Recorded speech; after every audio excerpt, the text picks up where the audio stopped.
L'homme avait été aperçu hier dans l'entourage d'Éric Zemmour, en visite en Côte d'Ivoire. Jean-Philippe Caboret est le fils de la baronne du RDR, l'ancienne ministre et professeur des universités Henriette Dagri-Diabaté. Éric Zemmour drague les soldats en opération extérieure à Abidjan. Le ministère des Armées a regretté que le candidat d'extrême droite ne respecte pas son engagement moral, qui le tenait à la discrétion, lors de son opération de communication en Côte d'Ivoire.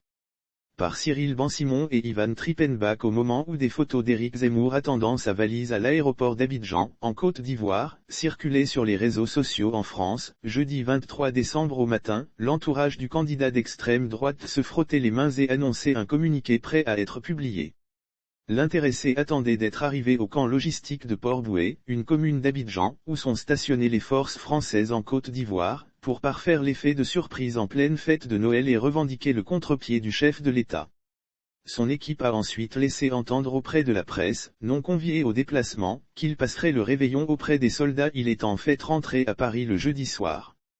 Ce voyage express de 24 heures a été monté dans la foulée de l'annulation de la visite au Mali d'Emmanuel Macron, prévue lundi 20 décembre, auprès des forces de l'opération Barkhane.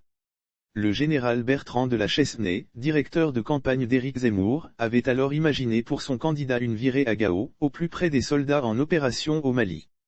Il avait tout un catalogue de 4 ou 5 demandes, glisse une source au ministère des Armées, où l'on émet un accord sous condition, pour le déplacement en Côte d'Ivoire, comme pour tout candidat qui en ferait la demande officielle. L'équipe d'Éric Zemmour s'engage à observer une discrétion totale et l'absence de médiatisation pour préserver la neutralité des armées.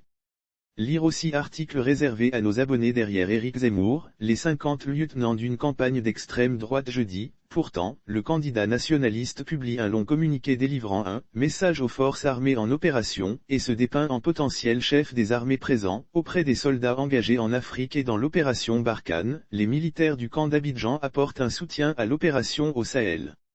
Il ajoute une série de tweets diffusant 10 photos le mettant en scène sur la base militaire, où on le voit posant un doigt sur une arme et serrant la main d'une militaire.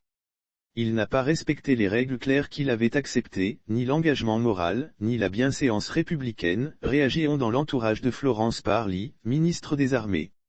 Le porte-parole du ministère, Hervé Grandjean, a réagi publiquement jeudi soir. Cet engagement moral que nous demandons au candidat à la présidentielle n'a pas été tenu aujourd'hui par un candidat. Nous le regrettons. Dès sa prise de fonction, il arrêtera toute immigration. Soucieux de minimiser le déplacement, le ministère des Armées avait évoqué jeudi un passage express d'Éric Zemmour sur la base opérationnelle. Lors d'une visite d'une durée de 4 heures, le candidat d'extrême droite a pris un repas avec les militaires du 43e bataillon d'infanterie de marine et reçu un cadeau, au nom de l'état-major des armées.